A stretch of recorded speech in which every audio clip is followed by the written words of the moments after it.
if you want deification, if you want to actually get an ascension, okay, you want to be known as a god, well, you can go into this little Patreon here. You can literally click "You are a god" status, become a patron of Dr. M. David Litwa's work.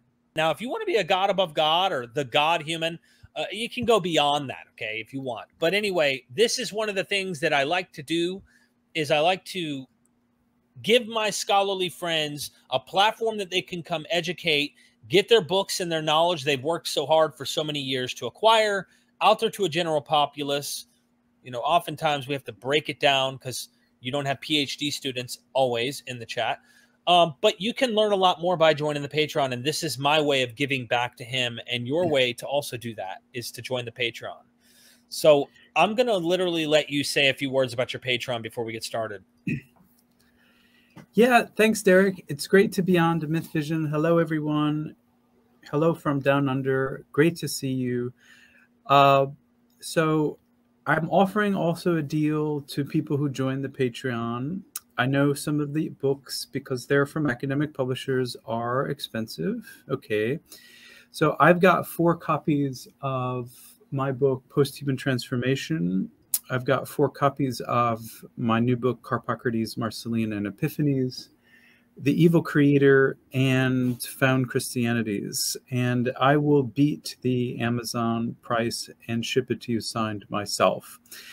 But you've got to join Patreon, and then we will work out the deal. And so I've got to get rid of these books. So to those 4 people who want one of those 4 books, join, let me know. I'll send it to you signed. Sweet deal. Sweet deal. So you're not just joining for nothing. You're getting something out of it, and you get to become a god. Like I said, the most important point. So join the Patreon, okay? Let's dive into a couple questions I've accumulated about while rereading Iesus Deus today. And I thought to myself, this is a great book. I mean, this really gets into the heart of contemporaneous issues going on right now. Like Paul within Judaism school. Absolutely. I do want to say something about the mystery cults, though, because in your book, I did some screenshots of this in particular. And I was looking at how you were talking about the old school of religion and the new school of religion. And one of them is more German in their formation. They're looking at the let me get my notes out here. They're looking at, so you say, I wanted to ask you, can we discuss the quest for Jewish Christology, which seems to be this issue? Hegel was saying, look, Hellenism from the 3rd century onward, like, permeated the Jewish world. We can't speak of Jewish / something else Hellenistic thinking as if pagans and Jews don't have like common water in which they're swimming in. Everything kind of has impacted them by this time. So I want to mention Jewish Christology, which bucks against the old and new history of religion schools. And it appears the German schools looked to the imperial cult, the mystery religions, which you did a course on, and Oriental religion, especially Iranian tradition. You mentioned also pre-possible Gnostic Jewish sources. But the new history of religion schools suggests the mother tradition, Judaism, exclusively is how we should see the development of Christianity. Can we get into this, dive headfirst into this problem? Yeah, well, so the basic point of good scholarship is to do good comparative work, right? So you want to be open to potentially any and all cultural influences. So for instance, if you walk into New York City today, you can get any number of cultural enclaves and influences that would affect people in New York City, because it's a very cosmopolitan, multicultural kind of a place. Same thing with LA. And thankfully, thanks to the internet, there is multiculturalism, streaming in basically now to everybody's YouTube account. So we're getting it. And the ancient Mediterranean world was that multicultural cosmopolitan place. And the goal of good scholarship, regardless of what you call it, is to be open to any and all information for understanding the development of early Christianity. So you could go to Iranian or Persian tradition. You could go to Syrian tradition. You could go to Athenian tradition or Roman tradition or Egyptian and Alexandrian tradition. And the Jews were, if you want to call them the immediate matrix of Christianity, that's fine. But the Jews were everywhere in the Mediterranean world. So they were in Rome, they were in Syria, they were in Asia Minor, modern Turkey, they were in Greece, and they were in Alexandria and Egypt more broadly. So they are part of the dynamic intercultural, multicultural interaction. The old term for this used to be syncretism. That's not really, I don't think, a helpful term, but multiculturalism certainly. Mm-hmm. And so the world in which Christianity was born, yes, even if you want to see Judaism as the sort of first layer of comparison, that's fine. But Jews themselves were some of the most multicultural people in the ancient Mediterranean. And so they all know the Greek stuff as well. And they themselves are, by and large, speaking Greek in part of the larger Hellenized populations. So, and this includes Palestine and everything. I mean, multiculturalism, the Greco-Roman multiculturalism, sometimes also called Hellenism, had spread very far as even further east than Palestine. Remember, Israel is right on the coast, so it's open to all sorts of influences from everywhere else in the Mediterranean. But even if you went to Persia, you would see Greco-Roman influence, just like you see American influence in Iran today. So this isn't, we're not in a bubble here. And so Christianity isn't in a Judaism bubble. And Judaism in Greco-Roman antiquity doesn't look very much like what we think of as rabbinic Judaism today. So all forms of Judaism today come from a very specific stream of tradition called rabbinic Judaism. But that form of Judaism really didn't become dominant until the 4th and 5th centuries, and only in Palestine and Babylonia. So the Judaism of Jesus is this, and Philo and Josephus is this very open, cosmopolitan kind of Judaism in which Jews, even if they're holed up in Qumran, they're familiar with Greco-Roman culture. And so they have astrological books and magic and all sorts of things that they're interested in. And they're known as miracle workers. And so they're part and parcel of Greco-Roman culture.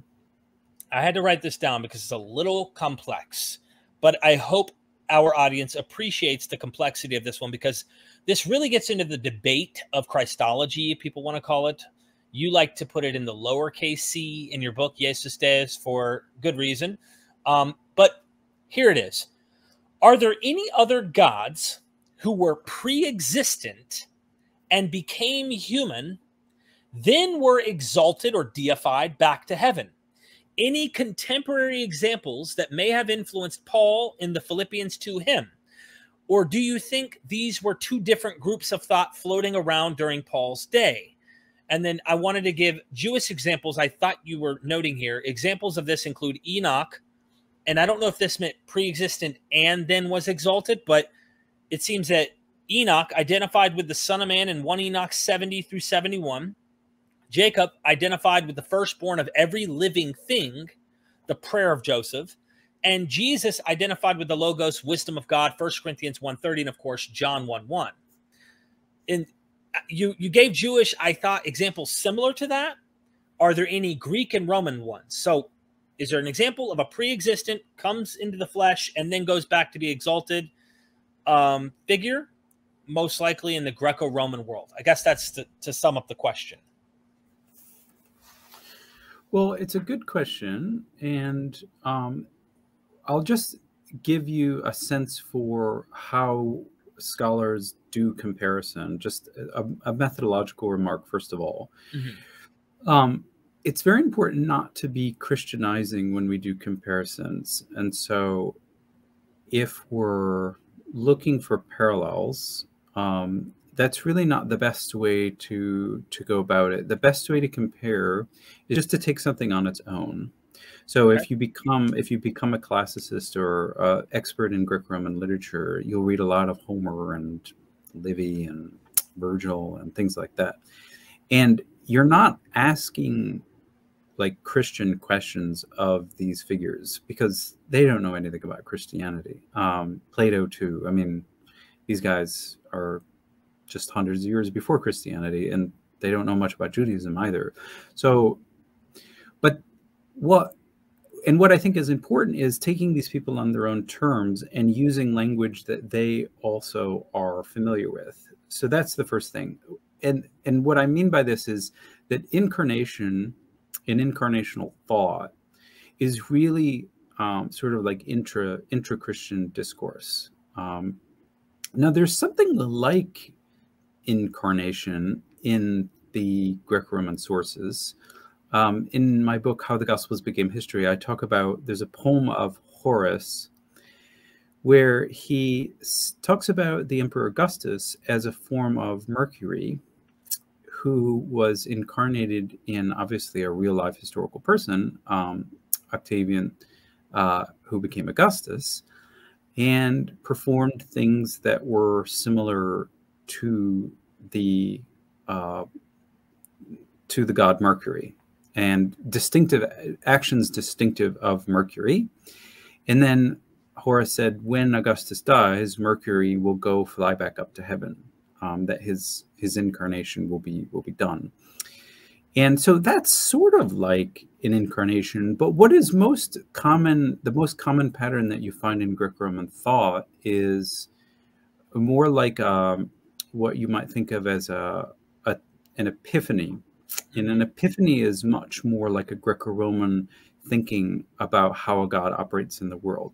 So a god can appear in a body, like Hermes or Mercury appears to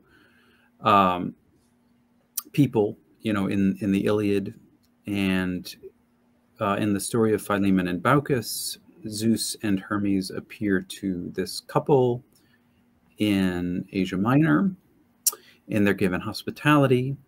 And Homer himself says that the gods walk among us in disguise because they're looking in on us, seeing if we are doing good things and bad things.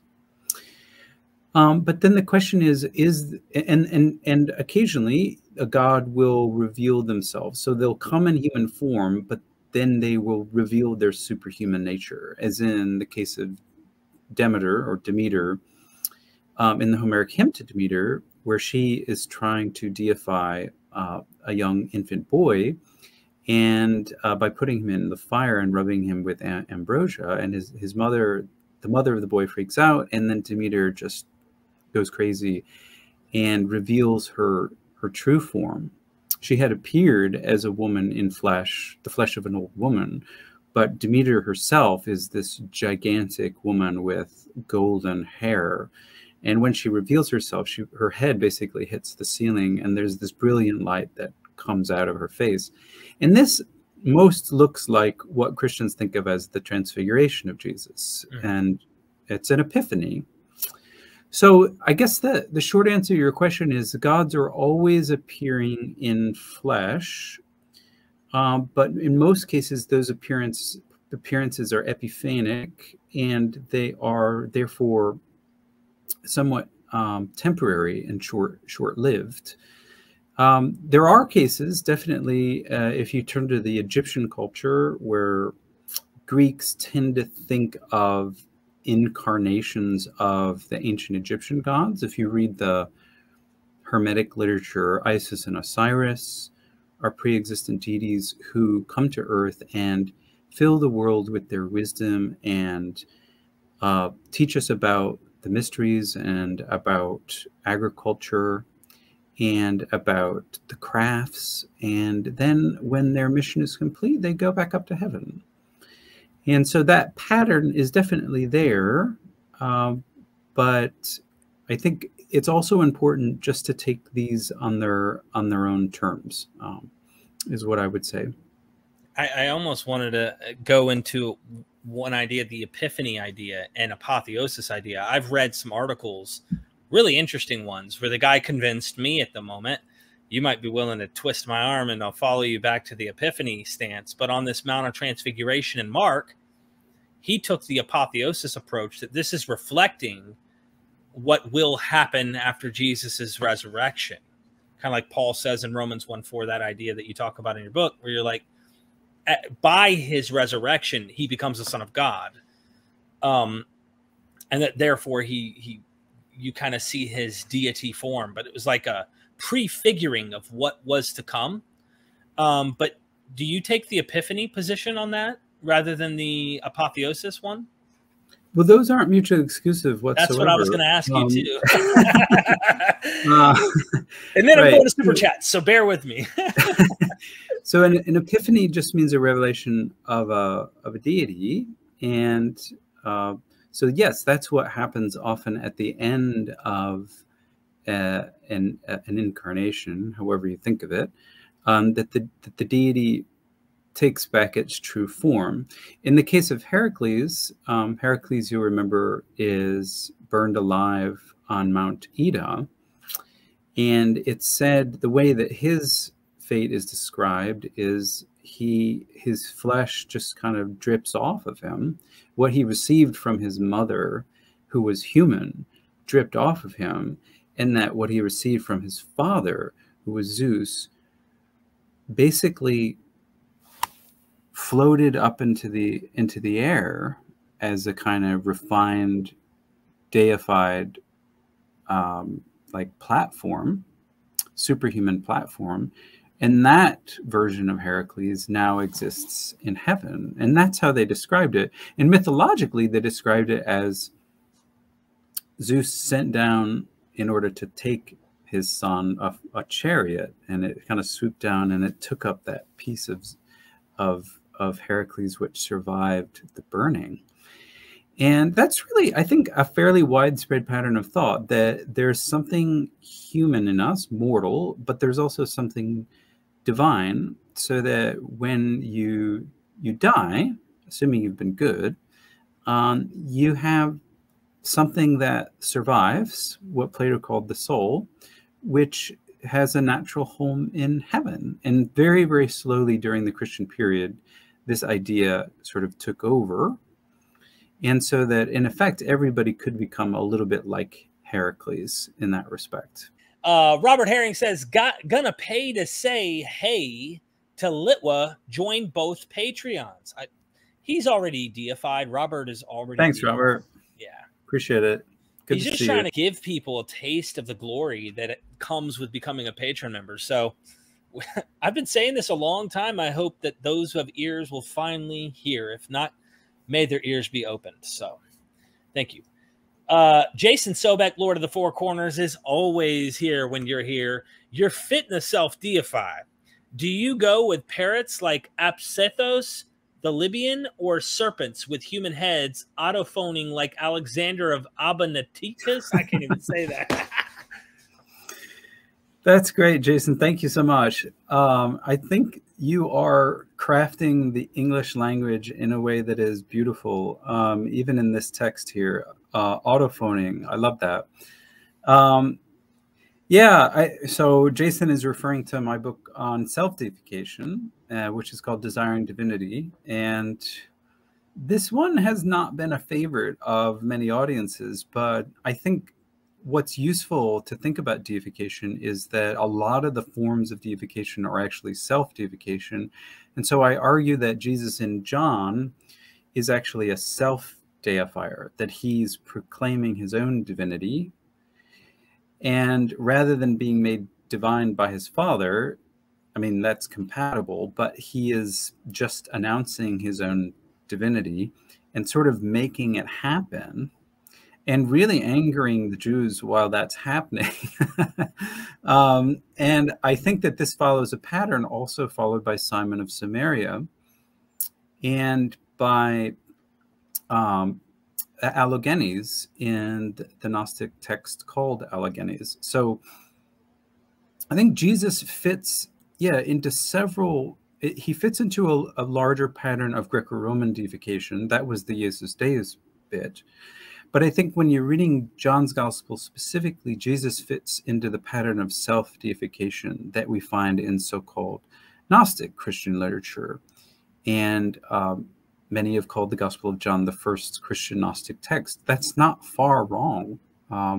There, for the first time, you get a pre-existent being coming down, identifying as a god, and then telling people that he's going to go ascend back up and take people with him, and that there's no way to heaven except through him and through his gnosis, through knowing him. That follows a very much, I think, a Gnostic Christian trajectory of self-deification, where the goal of salvation is to engineer and generate our own divinity, because, frankly, Jesus isn't unique. And this is not in John, but Jesus isn't unique. That divinity which is in him is in all of us. And this was the message also of Carpocrates, that the divine soul, in terms of its quality, was no more perfected, or it was no more of a higher quality in Jesus than it is in any of us. And Jesus had achieved a certain level of moral perfection, but that his experience is open to all of us.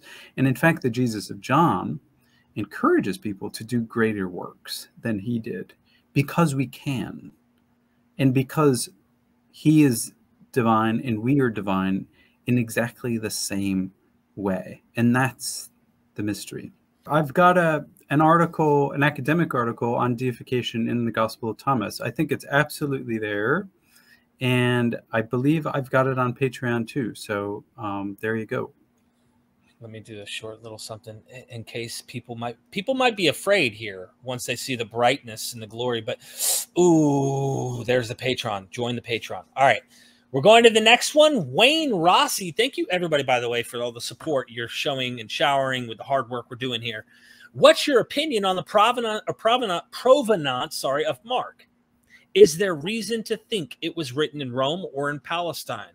What about the other Gospels? Well, thanks, Wayne. This is a great question that any, I think, really intelligent reader of the Gospels should be asking. These texts are human texts. They didn't come from nowhere. Now, interestingly, they try to represent themselves as almost speaking from nowhere and having no authors. None of them claims to be apostolic, that is written by an apostle. And we'd love to know where Mark was written. And yeah, there's just a very, very few hints. And basically that the author has knowledge of what's going on in Palestine right around the end of the Jewish war. And he puts a prophecy in the mouth of Jesus saying that no stone will be left upon another with regard to the Jerusalem temple and temple structure. Now, this is interesting because we know that some stones were left on another, hence the Wailing Wall, which still exists today. So this author probably wasn't in Palestine itself, and he thought that the Romans had destroyed everything. So some say he was in Rome, some say he was in Alexandria, some place where he could get news of what was going on with the Jewish war, but news that's not exactly precise or detailed, because he put a prophecy in the mouth of Jesus that ended up not being exactly correct. And he wouldn't have done that if he knew better. So it doesn't get us very far, but you know, we don't have any smoking gun arguments. for any of these. And I think that that's a shame. But what I will say is it's important not simply to follow church tradition when hearing about theories of gospel provenance. So according to church tradition, Mark is written in Rome. And why do they think that? Because they think Mark is a disciple of Peter, who was essentially like the first bishop of Rome. Historically, that doesn't hold water. So be very wary of just repeating this confessional apologetic argument about Mark's Roman provenance. You would need actual better arguments rather than the traditional ecclesial tradition. The same thing with putting John in Ephesus. This is all based on church tradition. It doesn't have anything else. So be very careful of that. Obviously, Luke, I don't think is a companion of Paul, although he fakes that in Acts.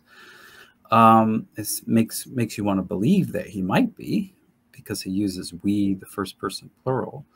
But that is a standard rhetorical technique. And so, yeah, I think for me, some healthy statements about what we can and cannot know are best here. And I don't think there's a smoking gun for the provenance of any of these. So I apologize, I can't be any more precise. Come back to us if you think there are good arguments, and I'll tell you what I think. I can't give you any specifics, but I have been told there are Latinized terms or words in Mark. So they would argue Rome itself would be the best fit. So rather, yeah, but that's like saying, you know, there are Americanisms used in Kuwait, or there are like English slang words in a text, and then you want to find out where that text is written. Well, it must have been written, you know, in America, but not necessarily. It's like English slang is all over the internet. So a text that appears with English slang words could have been written in South Africa for all that we know, or Australia, where I am right now. I mean, it's a difficult thing to say. Rome is the conqueror of the entire Mediterranean world. So if we've got Latinisms in Mark, that could have been written anywhere where Romans had control, which is not just Rome, and it's not just the western part. So again, a lot of these arguments trying to put Mark in Rome are really, they don't hold water. They really, really don't. And we've just got to rigorously analyze and find a good argument. Thank you, Wayne. I hope that answered your question. Neil from Gnostic Informant. Thank you so much, Neil. Do you think Orphic Mysteries had any influence on Christian theology? Why or why not? Well, so the first thing, again, this comes back to how do you compare things? And your first question in comparison, I don't think methodologically should be, did A influence B? That is, my purpose in comparing something is not primarily to find a genetic relation, right? My purpose in comparison is to generate knowledge and to see what similarities and differences there are between two systems of thought, or two rites, or two practices, or whatever that it is that you're comparing. So this isn't the question that I would start off with. The way I would start this, Neil, is I would just start with the Orphic Mysteries, and I'd learn as much as I could. And then I'd try to learn as much as I could about ancient Christian theology. And then I'd look at both the similarities and the differences. The fact is, no one stands up and says, you know, no Christian stands up and says, I got this from an Orphic poem. And that's just not what the ancients do. We do know that the Jews, probably in Alexandria, had written a testament of Orpheus in which they presented Orpheus as a monotheist. So in that case, the direction is going the other way. Jews are trying to influence Orphic religion and trying to make Orpheus into a monotheist, which is a very, very common apologetic technique. Orpheus And the Orphic poems are definitely, whatever they are, they're not monotheist, and neither really is Judaism or Christianity in the ancient world. So I think we have to say that, again, we don't really know, but definitely you could hypothesize and say that, well, for instance, we know that in Orphism, in the gold tablets, which were put into the mouths or on the chests of the dead, there were directions for where you were supposed to go in Hades or the underworld. And as it turns out, in several Christian texts, there are directions for talking to archons or angelic rulers and in Hades, and asking them essentially where to go in the afterlife. So a friend of mine has written an article on that and said, I think the similarities are close enough to propose a genetic relation.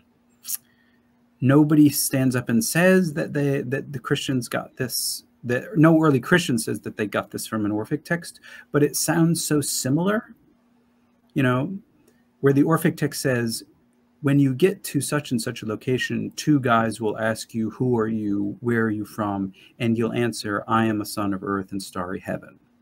And then a Christian text like the Apocalypse of James says, when you get to the second heaven or whatever it is, you'll be asked by the archon of Venus, who are you? Where are you from? And you will say, I am a son of God.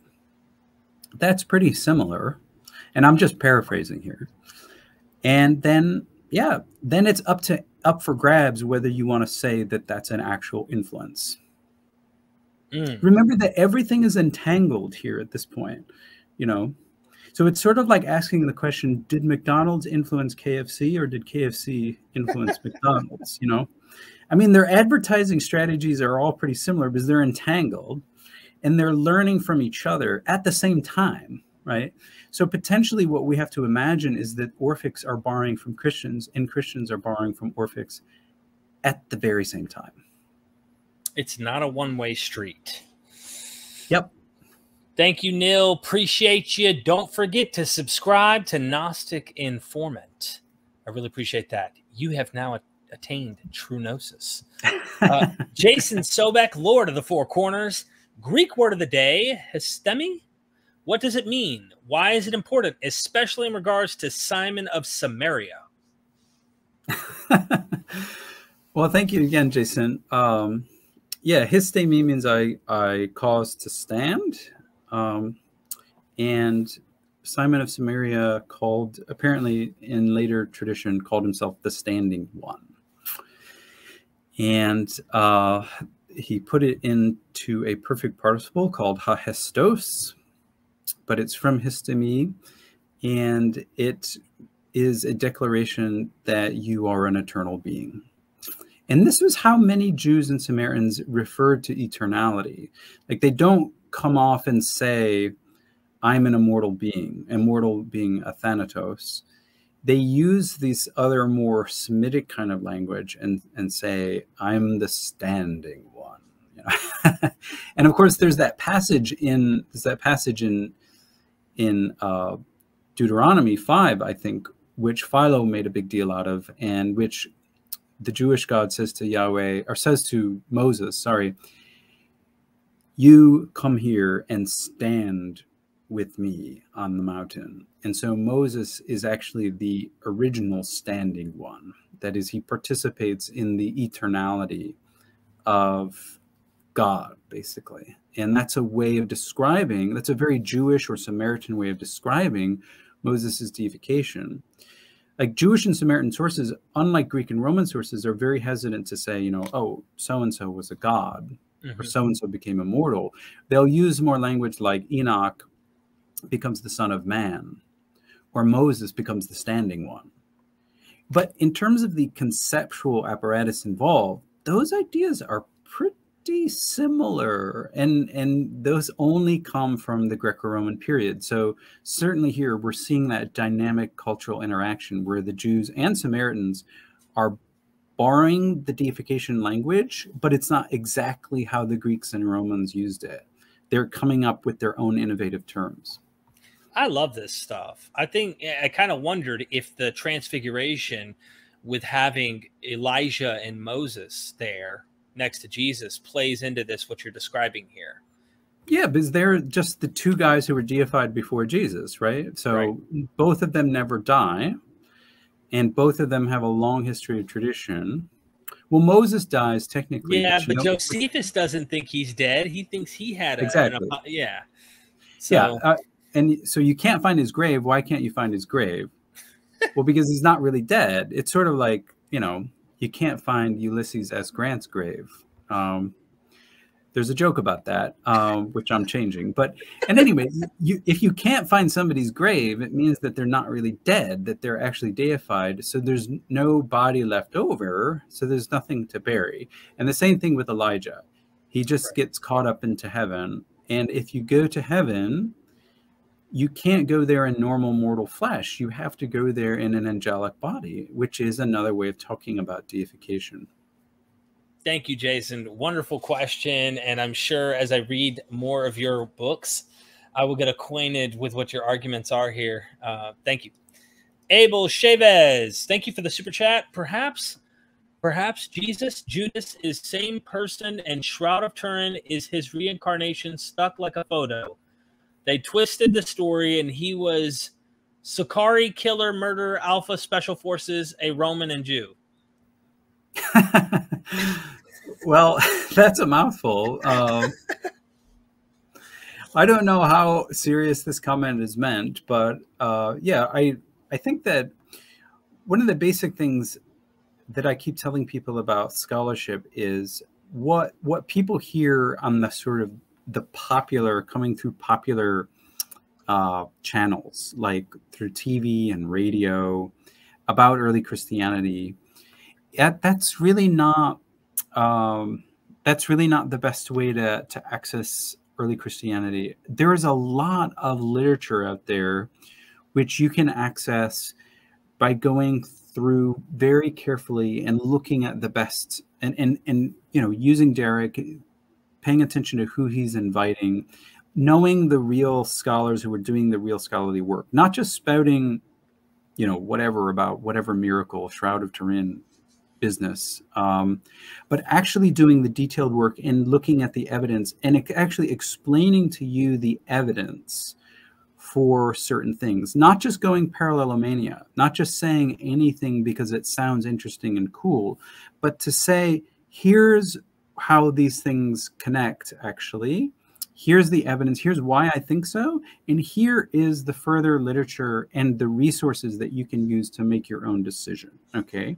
If you have that, you have real scholarship being done, because scholars, we don't know anything more than you do, but we are trained to think in a certain way to do the kind of work that is evidence-based.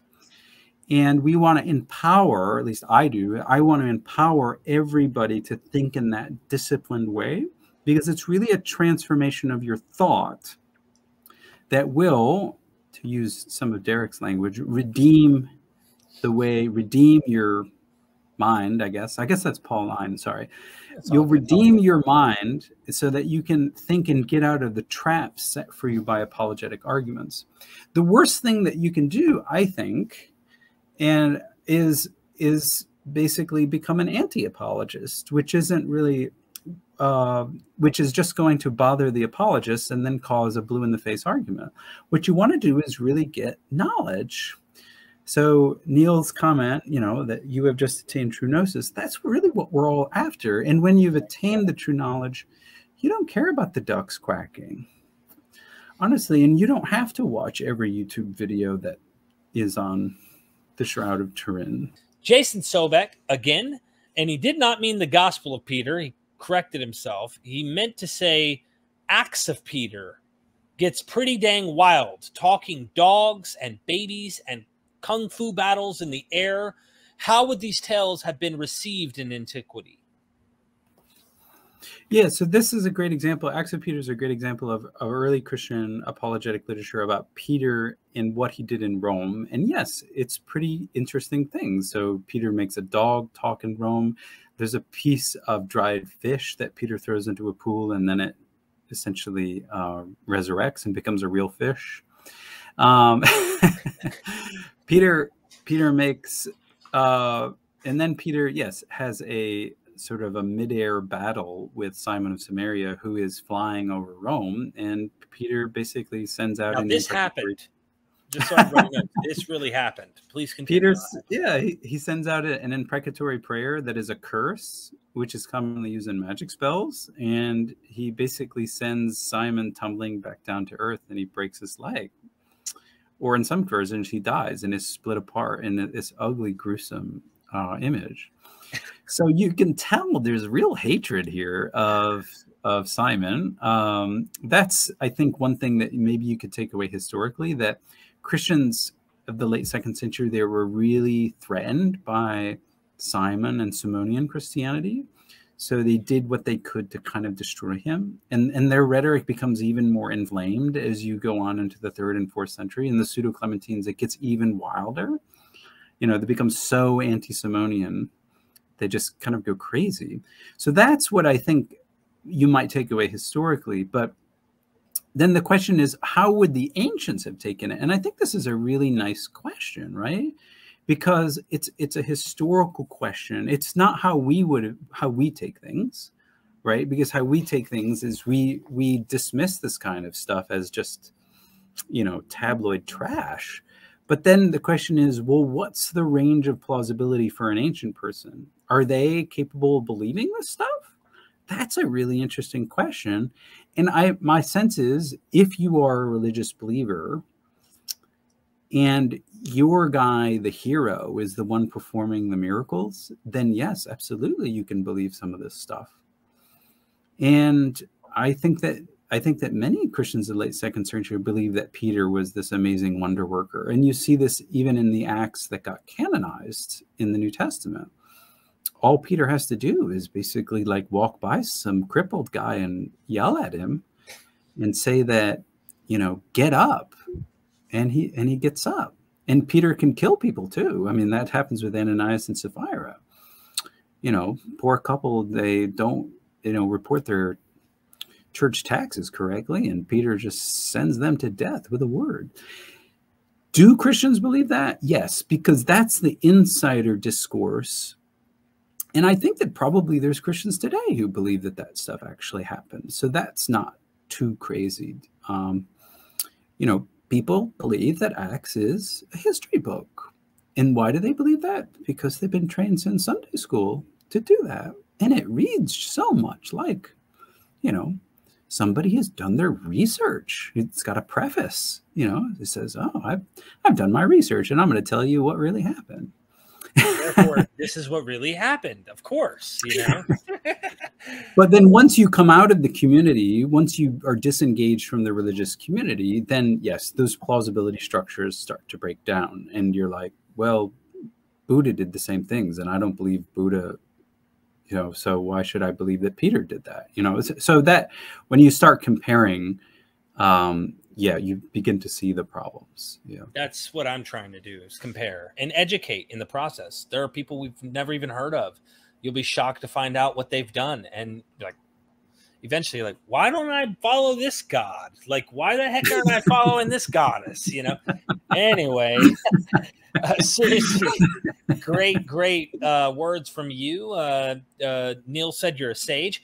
Cheryl Lyle, thank you so much for that super chat. I'm looking, Cheryl, to see if I missed any of your comments. I just don't want to leave you hanging because you've been showing love in the chat a lot. And okay, I scroll down quite a bit. It seems like you didn't. You're just showing some love. Thank you so much. Thanks, Cheryl. Yeah, Larry Montgomery. And by the way, in fact, let me get rid of this banner because we're getting closer to the hour and everybody loves to throw a super chat up. I don't want to keep you too long. I don't want you to be like that guy again. But I did pin the Patreon at the top. I want to test those numbers and see if we got somebody to join so that they can have true salvation. Because if they don't join it, they're going to Well, I don't even want to tell them what's going to happen. You know, it's not good. It's not good. Larry Montgomery, thank you. Did Jesus believe the book of Genesis was historical? I think that's what they meant to say was Genesis. Well, I've often gone on record saying that in terms of what Jesus actually believed and did and said, I don't really think that we can reasonably know anything, because the documents that we have are really about what the church or churches thought that Jesus did and said many years after Jesus supposedly did and said those things. So that's not a mythicist position, but that's a historical skepticism position. So what the question that a scholar would ask here is, in which gospel specifically does Jesus cite Genesis, and why would that be important for the person who wrote that specific gospel? So if you take Matthew, or what's called Matthew, he presents Jesus as using an argument from Genesis with regard to marriage or divorce. And he says, yeah, you shouldn't get divorced because that's not God's will, because God brought together Adam and Eve, and there you go. And it was only because of your hard hearts that Moses allowed you to give a bill of divorce, right?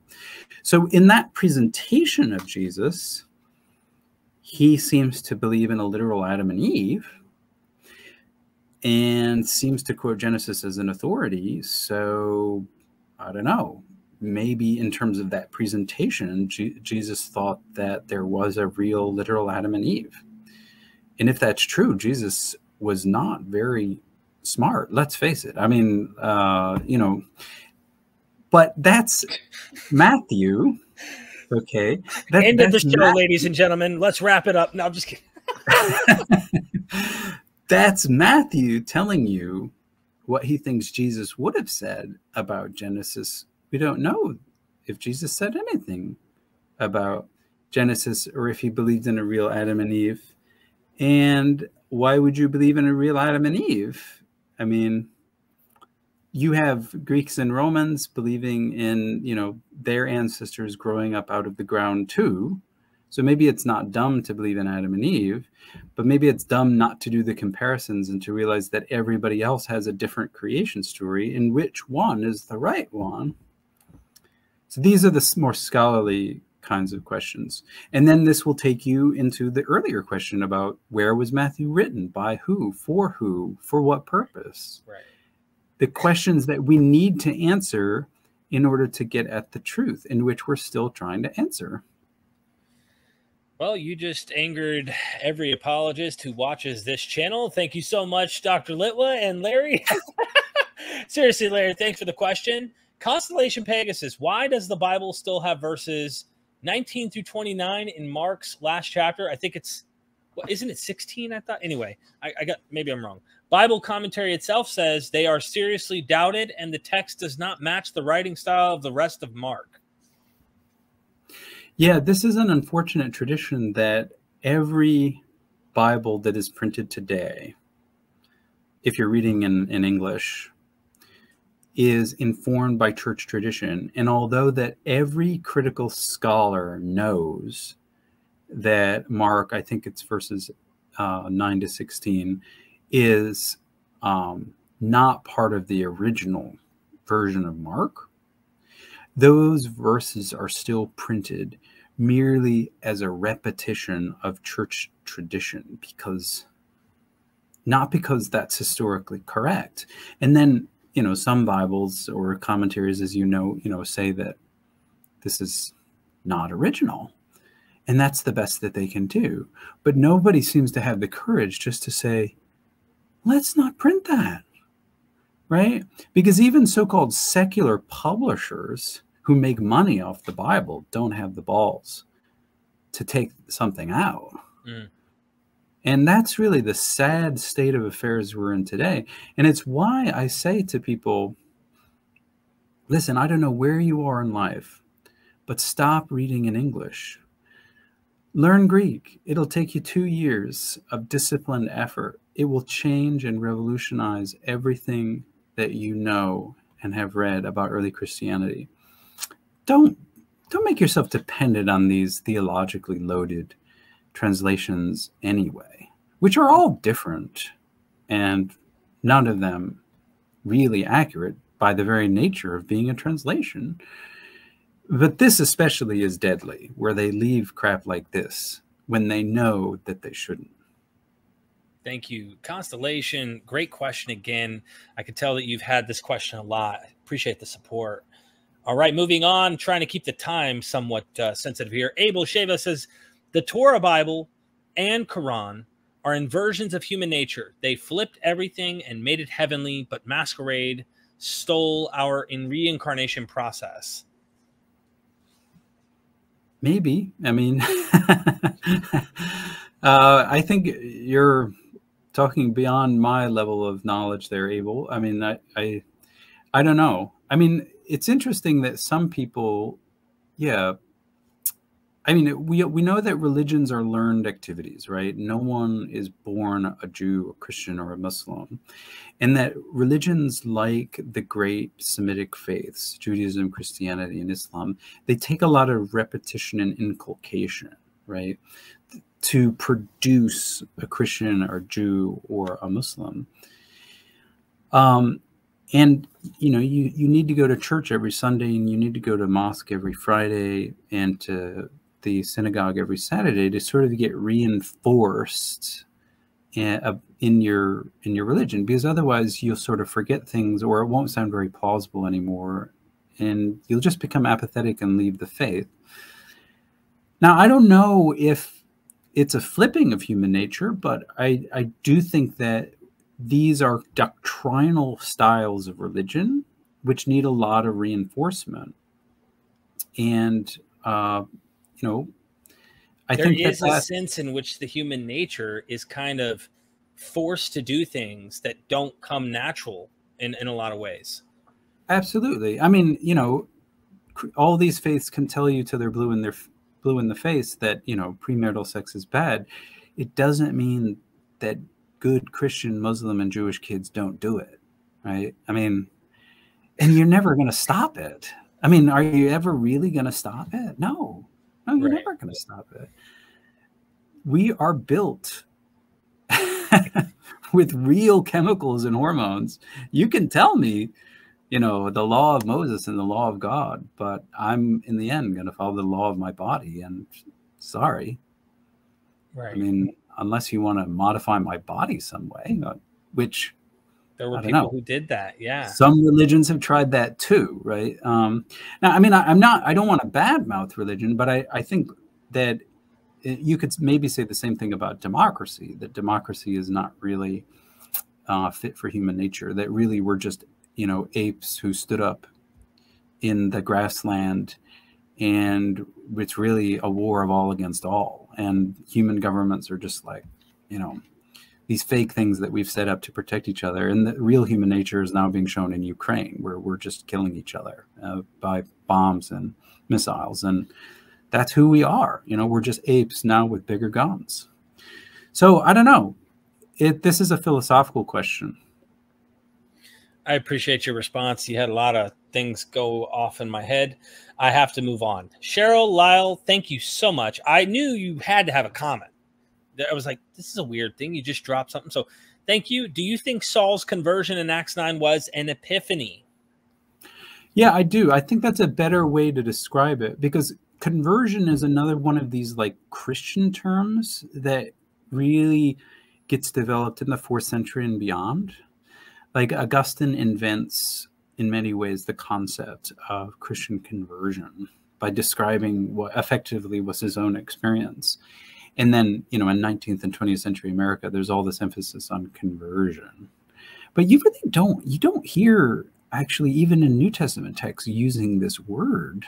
What is happening, yes, is Saul has an epiphany of a deity, and the deity is not Hermes or Apollo.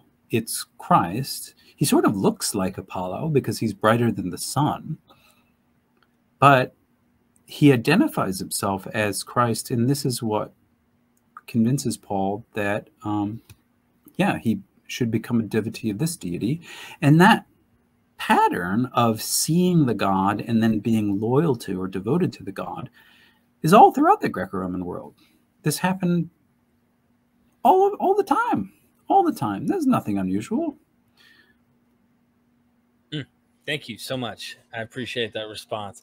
Constellation Pegasus is back. Thank you for that super chat. What are your thoughts on Genesis teaching, flat earth, and dome cosmology?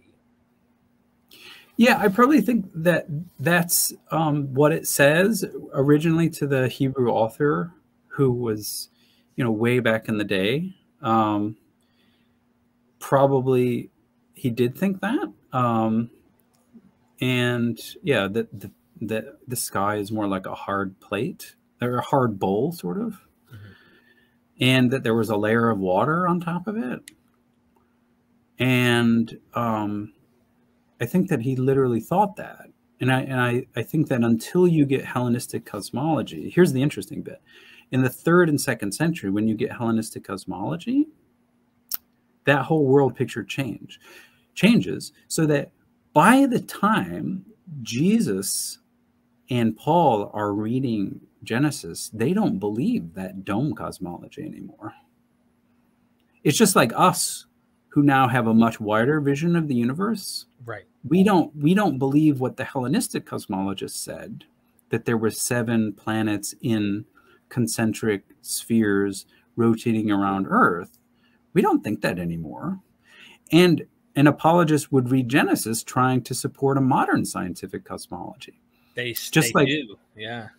Just like Philo, in his day, read Genesis to support a Hellenistic cosmology. Kind of like the 7 days where God rests on the 7th become epochs of time because, well, evolution. And now we got to explain evolution. So we fit that into Genesis somehow.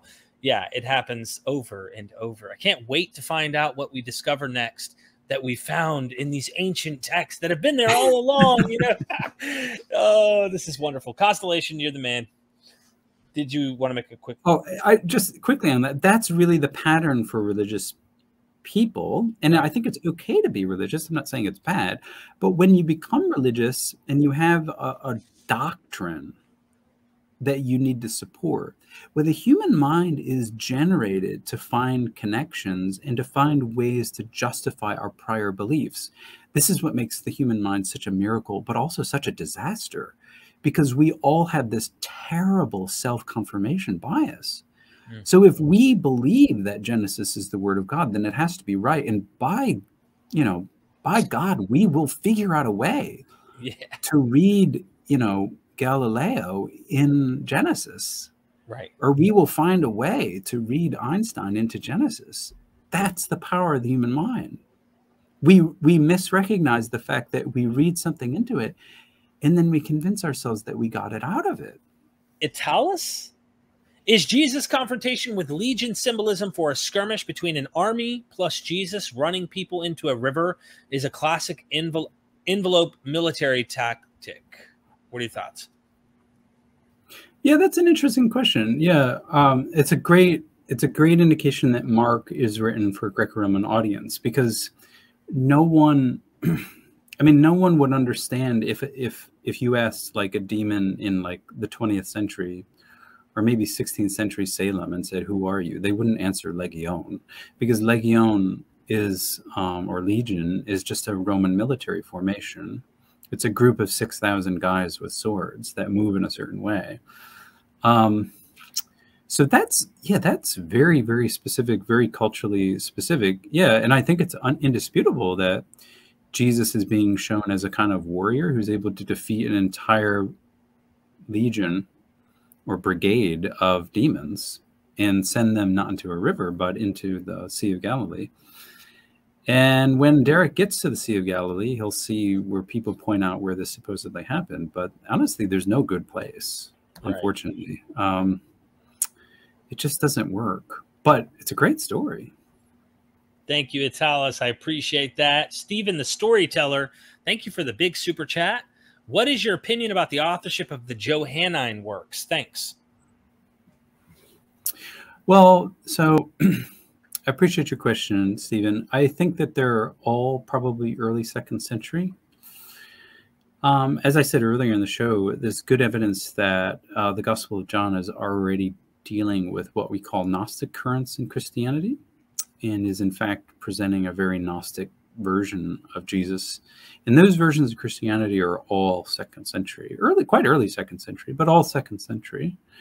And what I think you see in the Johannine epistles is you see a Gnostic Christian battling against other Gnostic Christians. So a lot of people have said that, the epistles are anti-Gnostic, but they're written by Gnostics.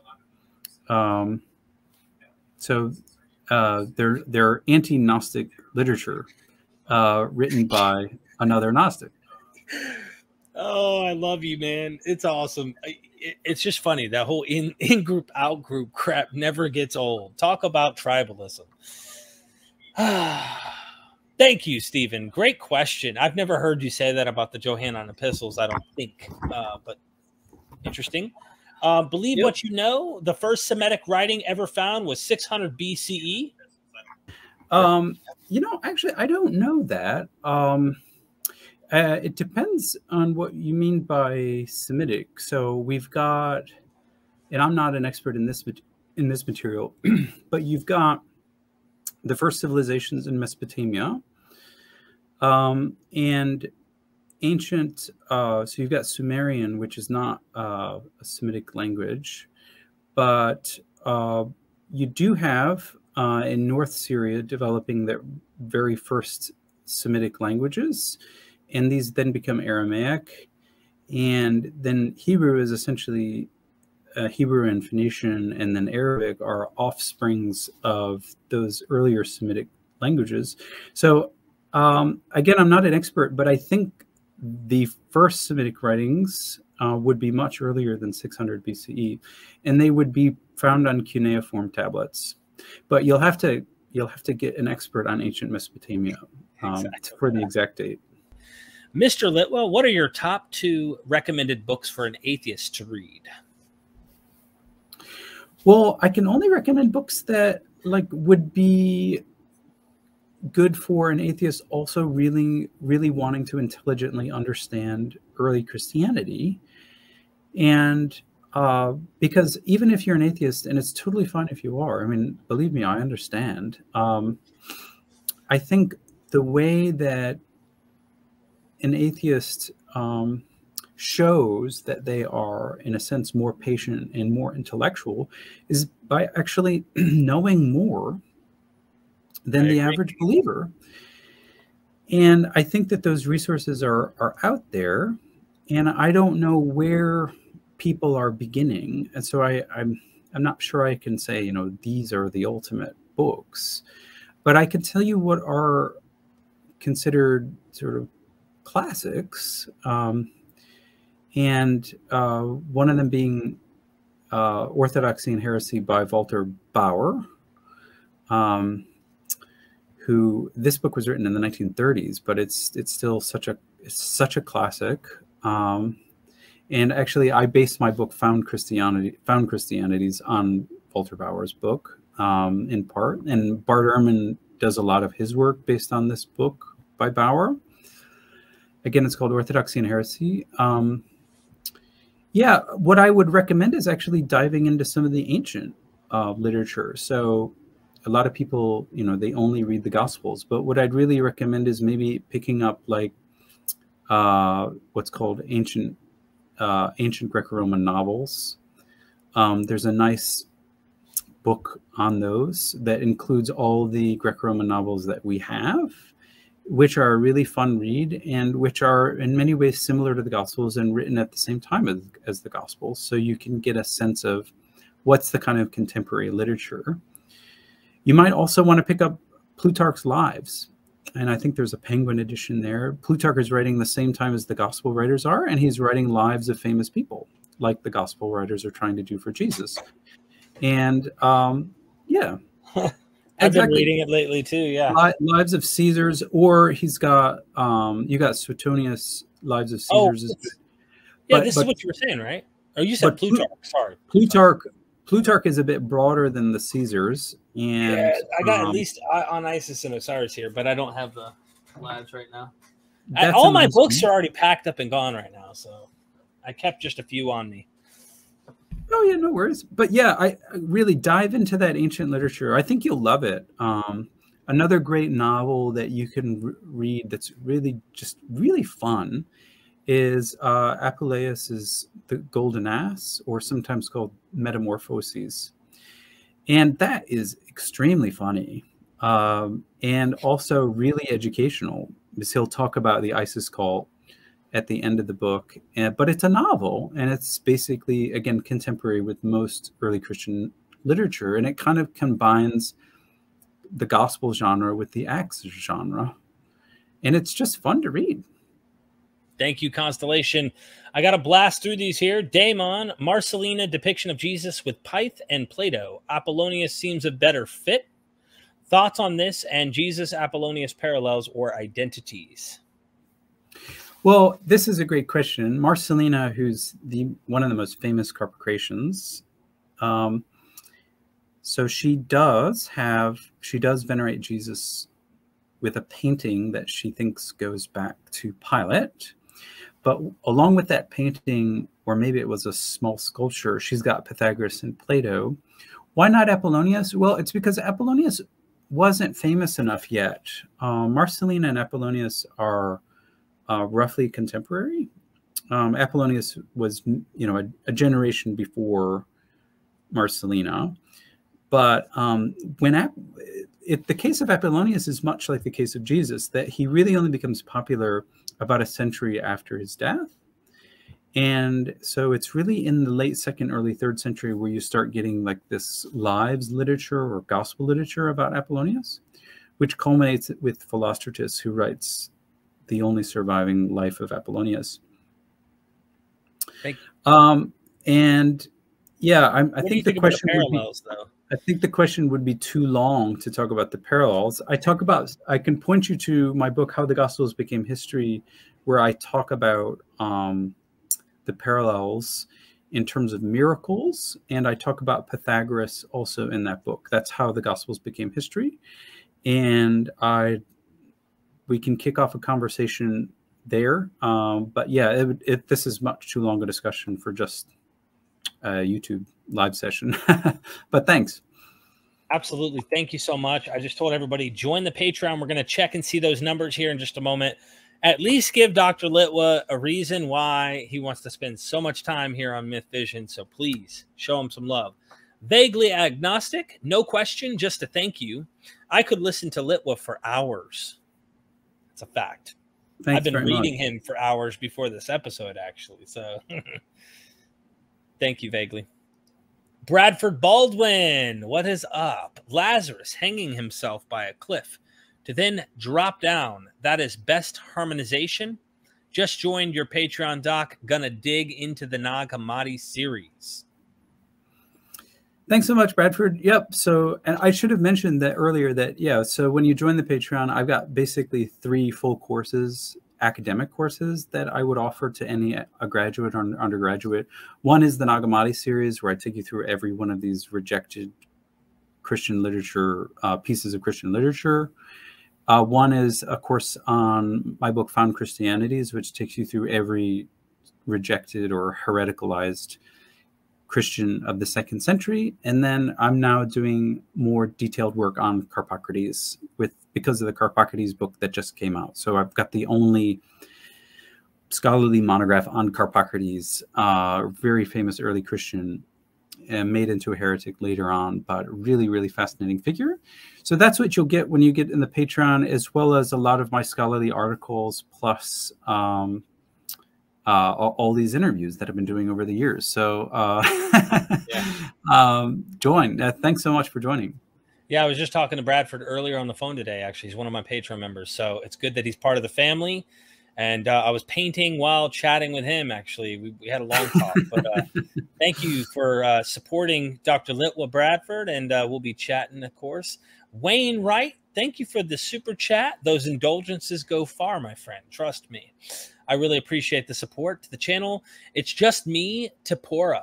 What do you think about Jesus' teaching not coming out of Jewish tradition, but Greek Cynic teachings? Galilee was a Hellenized city near Gadara, known for its Cynic philosophers.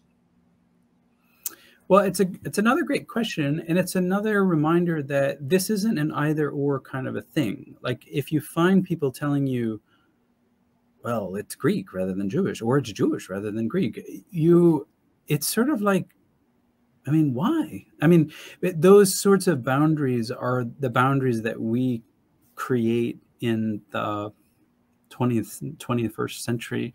Those didn't exist in antiquity. Like, there were fluid identities, just like there's fluid identities today. Like, I'm American, Australian.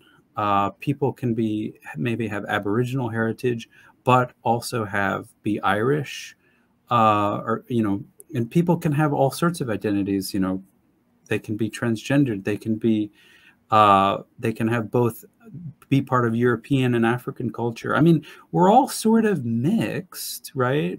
Because we've all been doing this multicultural thing for a couple hundred years now, and the same thing in antiquity. So yes, obviously you can be a Cynic Jew and a Jewish Cynic, and you can be a Jew living in a city of Palestine and know a bunch of these Cynic traditions, and you could have a guy down the street yelling at you saying that he is a Cynic. Absolutely. So yes, You could be a Cynic apocalyptic Jew at that, not just any. You could be both. You could, except the Cynics are not really doctrinal. But yeah, I mean, you can have all sorts of combinations. Okay. And so absolutely, the answer is yes and yes. He comes out of the Jewish tradition. He has equal access to Cynic traditions. You don't even need to go to Gadara for that. I mean, it's a great place, but you don't need to go there, because Galilee, it's got those people too. Thank you, Dr. Litwa. Constellation Pegasus, I've been telling Derek to get to a Kingdom Hall before Armageddon occurs, and he refuses. I don't understand what his problem is. And he said, I said a super chat question about Ephesians, but it wasn't attached with my super chat donation. How do you make them sing together? Okay, hold up. I'm glad I caught you. This is the last it. Okay, what is the best evidence either for or against Pauline authorship of Ephesians? Seems like I see a lot of pulse theology, especially in chapter 2. Pulse.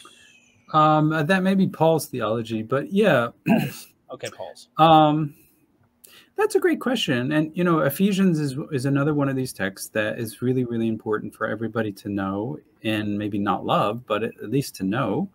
I would say that in Ephesians, it's a bit like John, where the author seems to have a very different situation than Paul had when he was, say, writing Galatians or Corinthians. Ephesians is in like a whole different world, and it's sort of like a Gnostic world.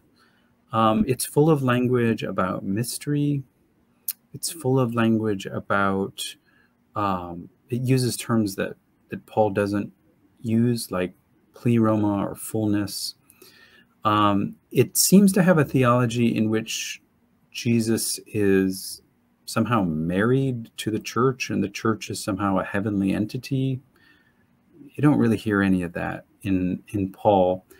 And then you have a lot of the sentence structure. And this is another reason why reading in English is a real handicap, because when you look at the sentence structure in the Greek, and when you're reading something like Galatians, you see very like punchy style. The same thing with Corinthians. You know, it's very almost staccato.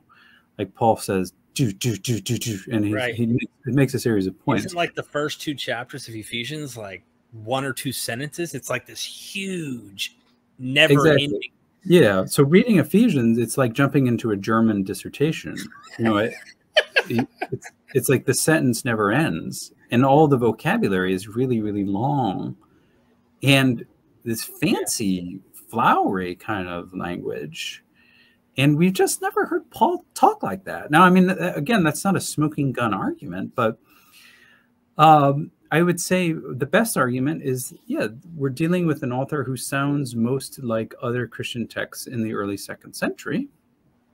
And since we have a bunch of those texts to compare, letters like the Epistle to Barnabas and the 1st and 2nd letters of Clement, those sound a whole lot more like Ephesians than Paul ever did. So when you're reading more widely in Christian literature, you can really see where the commonalities lie and get a better sense. That's why I always encourage people to read really large, widely outside the canon. Don't be a canon Christian. That is just that's almost nothing. And right. You lock yourself up into, something that's unnecessarily restrictive. We have so much more that survive, folks. You have so much more of an opportunity to see other forms of Christianity at work.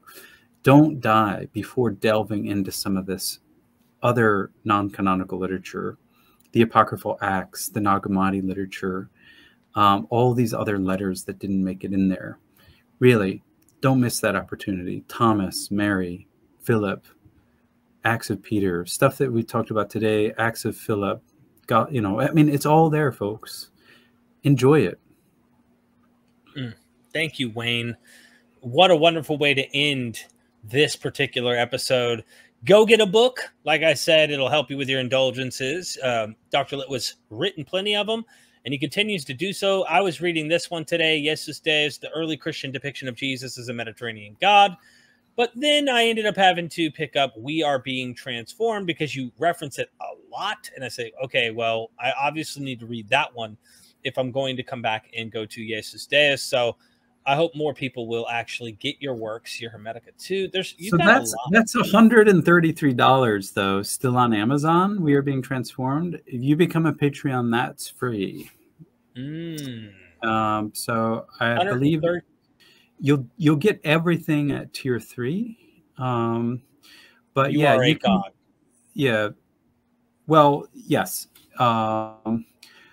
And there's a basic support at tier 1, and then tier 2 will get you a good amount, and then tier 3 will get you everything. And then, so you can get that book. You can save yourself $133 just by giving, I think, like 10, 12? I don't know. Dr. Litwa, actually, the gentleman here on the screen with us right now, and it is on the mysteries. You're not going to want to miss it because all of these other, let me go ahead and poo-poo on everybody else real quick for just 1 second, Dr. Litwa. Every other course, online course I've ever seen, it's very like classroomy. It's very like I'm giving a lecture-ish. And don't get me wrong, it's a lecture, but it's like there are serious high-quality graphics and a ton of work has been put into editing it, so it's aesthetically pleasing, satisfactory to the eye, all of that. Oh, yeah. Become a god for $12.50. Who the heck wouldn't want to be a god at $12.50? Come on.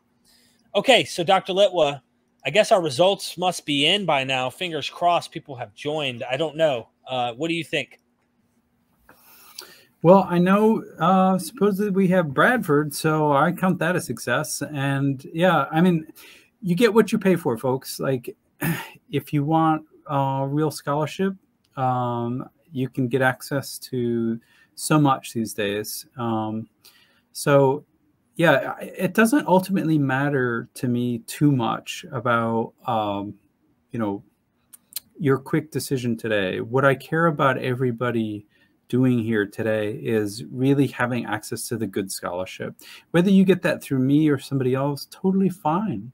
But it's there. And if you want it and you just want to join for a month, then check out everything that's there. Do so. Again, I've got a book deal. I can send you a signed book. I can beat the Amazon price. So let me know.